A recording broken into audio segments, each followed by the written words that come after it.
La lluvia caía con una insistencia que no era común en Madrid, ni siquiera en las noches de otoño. El barrio de Vallecas, a menudo olvidado por las postales turísticas de la capital, se encontraba sumido en una oscuridad húmeda, con sus callejones brillando bajo los faroles que parpadeaban de forma intermitente. Era tarde, casi la medianoche. Andrés Iniesta, de paso por la ciudad tras una visita discreta a un centro de acogida infantil, regresaba en coche hacia su hotel, buscando un poco de descanso antes del vuelo del día siguiente. El coche se detuvo en un semáforo en rojo, junto a una estación de metro abandonada. El silencio era denso, apenas roto por el tamborileo constante de la lluvia en el parabrisas. Iniesta, absorto en sus pensamientos, miró por la ventanilla. Fue entonces cuando la vio. Bajo el alero metálico oxidado de la entrada del metro, una figura femenina se acurrucaba contra la pared, envolviendo con su cuerpo delgado a una niña pequeña. Ambas estaban empapadas. La mujer sostenía con una mano temblorosa un plástico transparente sobre sus cabezas, inútil ante la intensidad del aguacero. A sus pies, una mochila raída y una manta mojada. Iniesta frunció el ceño, sin pensarlo dos veces. Tocó el hombro de su conductor. «Detente un momento, por favor». El coche frenó lentamente en la orilla de la calle. Iniesta bajó la ventanilla. «Disculpe, ¿están bien?», preguntó, elevando un poco la voz para superar el sonido de la lluvia. La mujer levantó la mirada de golpe. Su rostro estaba pálido, tenso. Sus ojos eran dos pozos de cansancio y miedo. «No necesitamos ayuda, gracias», murmuró, abrazando con más fuerza a la niña. Iniesta salió del coche sin abrir el paraguas. La lluvia le caló en segundos, pero no se detuvo. Dio unos pasos hacia ellas, las palmas abiertas en señal de paz. «Soy Andrés. No quiero molestar. Solo vi que están pasando un mal momento». La mujer dudó. Iba a responder cuando la niña empezó a convulsionar. Fue repentino. Su cuerpecito se puso rígido, los ojos en blanco, las manos dobladas hacia adentro. La mujer gritó: «Irene». Iniesta se agachó rápidamente. «¿Qué le pasa?». «Es epiléptica», respondió la madre, con la voz quebrada. «No tengo la medicación. La perdimos cuando salimos corriendo». Iniesta no preguntó más. Tomó a la niña con delicadeza, cubriéndola con su chaqueta mientras la madre, temblando, corría a su lado. «Rápido, al coche». El conductor, al ver la urgencia, abrió la puerta trasera sin dudar. Iniesta colocó a la niña sobre el asiento, su cuerpecito aún sacudido por espasmos. La madre subió junto a ella, sosteniéndola contra su pecho. «Al hospital más cercano, ya», ordenó Iniesta. El coche salió disparado por las calles mojadas de Vallecas, mientras el corazón de Iniesta latía con fuerza. Dentro del coche, solo se oía la respiración irregular de Irene y los sollozos contenidos de su madre. Iniesta buscó en el asiento un botiquín, una manta, algo. No había nada que pudiera hacer, salvo sostener la mano de la niña y repetir con voz baja: «Tranquila, pequeña. Aguanta un poco más». La madre se llamaba Clara. En medio del caos, alcanzó a murmurarlo, como un acto reflejo. Su voz apenas se sostenía. «Me llamo Clara. Nadie nos ayuda». Pensaron que exageraba. Dijeron que su enfermedad no era para tanto. Iniesta la miró, empapado, impactado. Clara no necesitaba explicaciones. Ya estaba todo dicho en sus ojos. Cuando llegaron al hospital, el personal salió a recibirlos con una camilla. Iniesta la cargó hasta la puerta, negándose a dejarla, hasta que una enfermera lo tomó del brazo con suavidad. «Está en buenas manos». Solo entonces la soltó, y al verla desaparecer por el pasillo, sintió algo que no podía describir. Clara se desplomó en una silla, sollozando con los ojos cerrados. Iniesta, empapado hasta los huesos, se sentó a su lado en silencio. No era su intención ser héroe esa noche. Solo no pudo mirar hacia otro lado. El hospital de Vallecas no era de los más modernos de Madrid, pero el personal se movía con eficacia entre pasillos que olían a desinfectante y café viejo. La niña, Irene, fue llevada directamente a la unidad de urgencias pediátricas, conectada de inmediato a una vía intravenosa y monitores. La madre, Clara, permanecía al lado de la camilla, con las manos empapadas y los labios partidos, repitiendo en voz baja una plegaria que nadie entendía. Andrés Iniesta se quedó fuera de la sala, empapado aún, sentado en una silla de plástico azul. Su chaqueta chorreaba agua sobre el suelo encerado. A pesar del frío que le recorría el cuerpo, sentía algo más punzante: indignación. Minutos después, un médico joven, de rostro amable pero expresión agotada, salió a hablar con él. ¿Usted es el familiar? Iniesta dudó. Miró hacia la sala donde estaba Clara con su hija y luego al médico. No. Solo, soy quien la trajo. La encontré en la calle. La niña tenía una crisis. El médico asintió, sin parecer sorprendido. Ha hecho bien. Llegó justo a tiempo. Si hubiera tardado 10 minutos más. No terminó la frase. Iniesta tragó saliva. ¿Está fuera de peligro? Estable por ahora. Le hemos administrado diazepam intravenoso y estamos observando la actividad eléctrica cerebral. Vamos a hacerle un TAC para descartar lesiones. ¿Sabe usted si está en tratamiento habitual? Iniesta negó con la cabeza. Eso deberá decírselo la madre. Pero dijo que había perdido la medicación y que nadie las ayudaba. El médico frunció el ceño, tomó notas y volvió a entrar. Clara salió poco después, con los ojos rojos y la voz quebrada. Gracias, le dijo a Iniesta, apenas un susurro. Nadie había hecho algo así por nosotras. Iniesta asintió, sin saber qué decir. No era humildad ni modestia. Era esa sensación de estar presenciando una injusticia demasiado grande como para cubrirla con palabras bonitas. ¿Puedo preguntarte qué pasó?, dijo con suavidad. ¿Por qué estaban ahí? ¿Por qué Irene no tiene tratamiento? Clara miró al suelo durante un momento largo, como si estuviera decidiendo si confiar en él o no. Finalmente, respiró hondo. Irene fue diagnosticada con epilepsia idiopática a los 5 años. Empezó con ausencias pequeñas. Luego vinieron las convulsiones generalizadas. Al principio teníamos todo: neurología, resonancias, medicación. Pero cuando me separé de su padre, las cosas cambiaron. Iniesta la observó, sin interrumpir. Él es Javier Ramos, constructor, muy conocido en la zona. Tiene conexiones en todas partes. Cuando supo que Irene requería tratamiento constante, dijo que no pensaba gastar ni un céntimo más en una hija defectuosa. Iniesta sintió un nudo en el estómago. ¿Y entonces? Retiró su firma de la Seguridad Social Familiar. Me acusó de exagerar los síntomas. Dijo que yo tenía trastornos mentales. Fue con su abogado a presentar recursos para quitarme la custodia. Y como tiene contactos en los servicios sociales, de pronto empezaron a llegar informes diciendo que yo estaba inestable, que medicaba a mi hija sin supervisión médica. Clara apretó los dientes.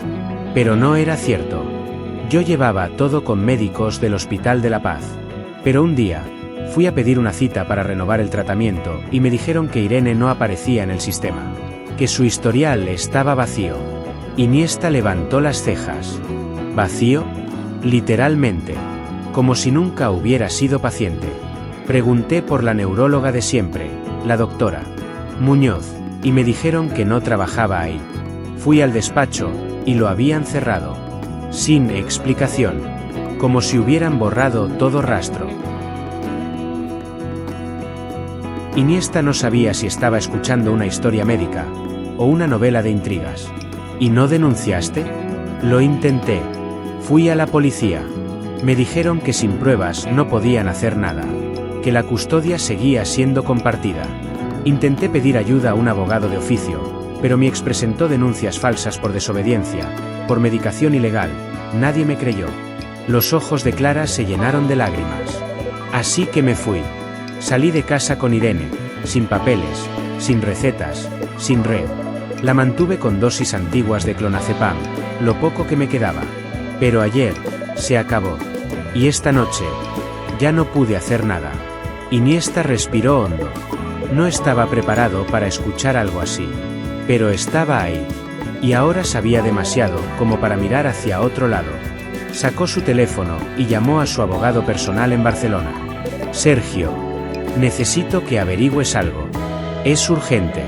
Es sobre un posible borrado de historial médico en hospitales públicos. Sí, en Madrid. Te mando nombres enseguida. Colgó y miró a Clara. Vamos a aclarar esto. Pero necesito que me digas el nombre completo de la doctora de Irene, y el número de historia clínica, si lo recuerdas. Clara asintió. Buscó en su mochila empapada y sacó una carpeta de cartón que ya casi no tenía forma. Dentro había papeles arrugados, informes con tinta corrida, una vieja receta plastificada y un informe de urgencias con fecha del año anterior. Esto es lo único que me queda. Iniesta lo tomó con cuidado. Sacó su teléfono y fotografió cada hoja. Luego escribió todo en una nota y lo envió a su abogado. Minutos después, Sergio respondió. Raro. La doctora Muñoz no figura en la plantilla actual ni en la histórica del Hospital de la Paz, pero sí aparece en boletines médicos hasta 2021. Después, nada, como si hubiera desaparecido del mapa. Otra notificación llegó al momento. Y lo peor, encontré registros de 5 intentos de consulta de Irene en el sistema, todos rechazados. ¿Quién lo hizo? Una dirección IP del Ministerio de Salud. Necesito más tiempo. Iniesta leyó el mensaje con el ceño fruncido. Clara lo miraba, temblando, como si no supiera si tener esperanza o miedo. Hay alguien detrás de esto. Y tiene poder. Pero no más que la verdad. Clara suspiró, como si al fin pudiera dejar de sostener el peso sola. ¿Por qué haces esto?, preguntó con la voz entrecortada. Ni siquiera nos conoces. Iniesta tardó en responder. Porque tengo una hija. Y no puedo imaginar que nadie hiciera algo si ella estuviera en esa situación. Y porque tú no deberías tener que luchar sola. Silencio. En ese instante, una enfermera salió de la sala de Irene. Está más tranquila. El TAC no muestra daño agudo. Pero va a necesitar seguimiento y medicación urgente. ¿Tiene cobertura médica? Clara bajó la cabeza. Iniesta dio un paso adelante. Yo me haré cargo de los gastos. Y quiero que la vea un neurólogo independiente. Mañana mismo. La enfermera lo miró sorprendida, luego asintió. Entendido. Mientras Clara volvía a entrar con su hija, Iniesta se quedó en el pasillo. Envió otro mensaje. Sergio, necesito una orden judicial para asegurar el historial médico de Irene antes de que desaparezca más información. Y por favor, localiza a la doctora Muñoz. Hay algo muy turbio aquí. El teléfono vibró con un simple. Estoy en ello. Iniesta guardó el móvil y se pasó las manos por el rostro húmedo. Por primera vez en mucho tiempo, no sentía el peso de los estadios, ni las luces, ni la presión del gol. Solo una certeza le llenaba el pecho. Hay momentos donde marcar un gol no significa nada, pero extender una mano puede significarlo todo. Y esa noche, en los silenciosos pasillos de un hospital cualquiera de Madrid, Andrés Iniesta decidió que no se iría hasta que esa niña pudiera dormir sin miedo. La lluvia caía con una insistencia que no era común en Madrid, ni siquiera en las noches de otoño. El barrio de Vallecas, a menudo olvidado por las postales turísticas de la capital, se encontraba sumido en una oscuridad húmeda, con sus callejones brillando bajo los faroles que parpadeaban de forma intermitente. Era tarde, casi la medianoche. Andrés Iniesta, de paso por la ciudad tras una visita discreta a un centro de acogida infantil, regresaba en coche hacia su hotel, buscando un poco de descanso antes del vuelo del día siguiente. El coche se detuvo en un semáforo en rojo, junto a una estación de metro abandonada. El silencio era denso, apenas roto por el tamborileo constante de la lluvia en el parabrisas. Iniesta, absorto en sus pensamientos, miró por la ventanilla. Fue entonces cuando la vio. Bajo el alero metálico oxidado de la entrada del metro, una figura femenina se acurrucaba contra la pared, envolviendo con su cuerpo delgado a una niña pequeña. Ambas estaban empapadas. La mujer sostenía con una mano temblorosa un plástico transparente sobre sus cabezas, inútil ante la intensidad del aguacero. A sus pies, una mochila raída y una manta mojada. Iniesta frunció el ceño, sin pensarlo 2 veces. Tocó el hombro de su conductor. «Detente un momento, por favor». El coche frenó lentamente en la orilla de la calle. Iniesta bajó la ventanilla. «Disculpe, ¿están bien?», preguntó, elevando un poco la voz para superar el sonido de la lluvia. La mujer levantó la mirada de golpe. Su rostro estaba pálido, tenso. Sus ojos eran 2 pozos de cansancio y miedo. «No necesitamos ayuda, gracias», murmuró, abrazando con más fuerza a la niña. Iniesta salió del coche sin abrir el paraguas. La lluvia le caló en segundos, pero no se detuvo. Dio unos pasos hacia ellas, las palmas abiertas en señal de paz. «Soy Andrés. No quiero molestar». Solo vi que están pasando un mal momento. La mujer dudó. Iba a responder cuando la niña empezó a convulsionar. Fue repentino. Su cuerpecito se puso rígido, los ojos en blanco, las manos dobladas hacia adentro. La mujer gritó: «Irene». Iniesta se agachó rápidamente. «¿Qué le pasa?» «Es epiléptica», respondió la madre, con la voz quebrada. «No tengo la medicación. La perdimos cuando salimos corriendo». Iniesta no preguntó más. Tomó a la niña con delicadeza, cubriéndola con su chaqueta mientras la madre, temblando, corría a su lado. «Rápido, al coche». El conductor, al ver la urgencia, abrió la puerta trasera sin dudar. Iniesta colocó a la niña sobre el asiento, su cuerpecito aún sacudido por espasmos. La madre subió junto a ella, sosteniéndola contra su pecho. «Al hospital más cercano, ya», ordenó Iniesta. El coche salió disparado por las calles mojadas de Vallecas, mientras el corazón de Iniesta latía con fuerza. Dentro del coche, solo se oía la respiración irregular de Irene y los sollozos contenidos de su madre. Iniesta buscó en el asiento un botiquín, una manta, algo. No había nada que pudiera hacer, salvo sostener la mano de la niña y repetir con voz baja: «Tranquila, pequeña. Aguanta un poco más». La madre se llamaba Clara. En medio del caos, alcanzó a murmurarlo, como un acto reflejo. Su voz apenas se sostenía. «Me llamo Clara. Nadie nos ayuda». Pensaron que exageraba. Dijeron que su enfermedad no era para tanto. Iniesta la miró, empapado, impactado. Clara no necesitaba explicaciones. Ya estaba todo dicho en sus ojos. Cuando llegaron al hospital, el personal salió a recibirlos con una camilla. Iniesta la cargó hasta la puerta, negándose a dejarla hasta que una enfermera lo tomó del brazo con suavidad. «Está en buenas manos». Solo entonces la soltó, y al verla desaparecer por el pasillo, sintió algo que no podía describir. Clara se desplomó en una silla, sollozando con los ojos cerrados. Iniesta, empapado hasta los huesos, se sentó a su lado en silencio. No era su intención ser héroe esa noche. Solo no pudo mirar hacia otro lado. El cielo de Madrid finalmente cedió al amanecer. La lluvia persistente había amainado, y por primera vez en muchas horas, la ciudad parecía respirar. En una habitación del Hospital Vallecas, la pequeña Irene dormía plácidamente, conectada a una máquina que regulaba su ritmo cardíaco y a una vía que le suministraba la medicación adecuada. Clara, exhausta, le sostenía la mano con un gesto frágil pero esperanzador. Andrés Iniesta, sentado en el sillón de la habitación, con la misma ropa del día anterior y los zapatos aún húmedos, revisaba su móvil. El mensaje que esperaba había llegado. «Ubicamos a la doctora Muñoz. Fue forzada a renunciar en 2021 tras una auditoría falsa impulsada por el entorno de Javier Ramos. Está dispuesta a testificar. Clara tiene un caso». Sergio, su abogado, también había conseguido contactar a un grupo de periodistas de investigación independientes. El caso de Clara e Irene no era el único. Había otras madres en situación similar, silenciadas por influencias que llegaban demasiado lejos dentro del sistema de salud y justicia. Iniesta miró a Clara. Ella ya no temblaba como la noche anterior. Aunque ojerosa y con el rostro marcado por el cansancio, en sus ojos ahora había algo diferente: determinación. «Clara», dijo suavemente, «hay un grupo en Barcelona que puede ayudarlas. Es una organización que brinda apoyo legal, alojamiento y protección para madres en situación de riesgo. Ellos ya están preparados para recibirlas». Clara abrió los labios, incrédula. «¿Gratis? ¿De verdad?» «Sí. Y yo me encargaré de los gastos médicos de Irene. No quiero reconocimiento. Solo que ella esté bien.